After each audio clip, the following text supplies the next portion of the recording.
August of 2008, a conflict had erupted between Russia and Georgia, marking a significant moment in post Soviet geopolitics. This war had deep historical roots and far reaching consequences. The conflicts related to the two separatist regions in Georgia and Abkhazia and South Ossetia has its origins in Soviet and pre-Soviet geopolitics. In the South Caucasus, in total, over 80 ethnic groups lived in Georgia, the largest and politically the most significant ones being Georgians, Armenians, Russians, Abkhaz, and South Ossetians. Since the year 1988, Georgia has experienced two violent ethnic conflicts, as well as a short two-phase civil war.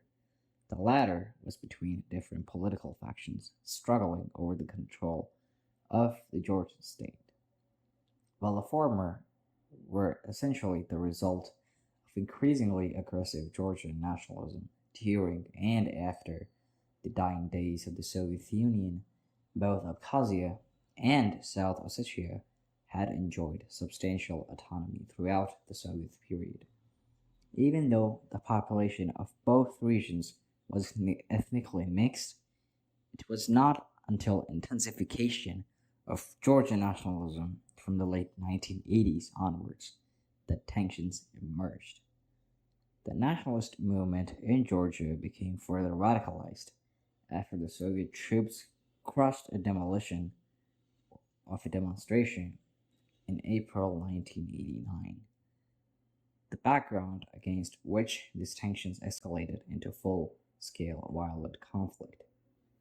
Abkhaz and South Ossetians wanted to preserve and remain within the Soviet Union, considering their survival as an ethno-cultural communities distinct from the Georgian majority to be an acute danger in an independent Georgian state. South Ossetia and South Ossetians belong to the same ethnic group as the people of North Ossetia, which, by the way, is now an autonomous Republic of Russia, which is considered to be the indigenous homeland of Ossetians. By the year 2008, the situation had escalated. Georgia, under the President Mikhail Saakashvili, aimed to reassert control over these breakaway regions. Russia, as usual, supporting the separatists, was poised to respond, something that would also use in later conflicts with Ukraine in the early 2014. On August the 7th, 2008, after 2 days of skirmishes, Georgian forces launched an attack on the South Ossetian capital, Skinavali. This marked the beginning of a 5-day war. Russia swiftly countered, mobilizing troops and launching airstrikes. By August 10th, Russian forces had gained control of Skinavali and advanced into Georgia.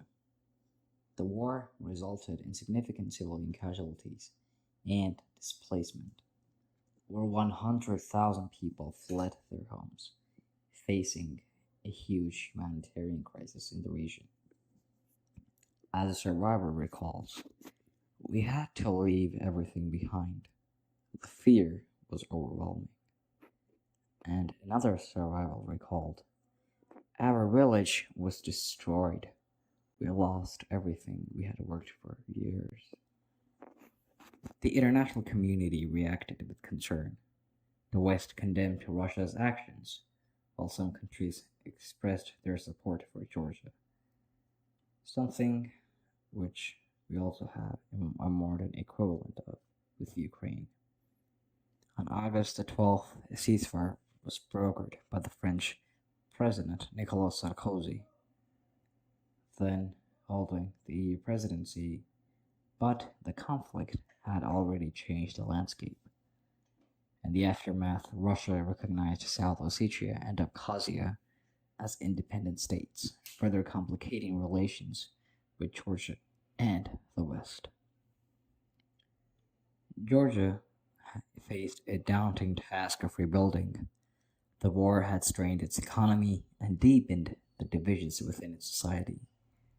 Despite Western support, economic recovery was slow, with lasting impacts on infrastructure and security.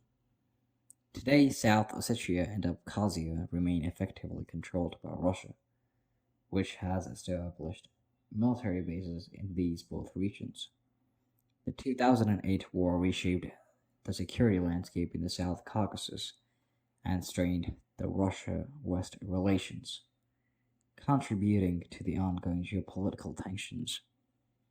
The War of 2008 serves as a stark reminder of the complexities of national identity, sovereignty, and the legacies of the past conflicts within the Caucasus regions.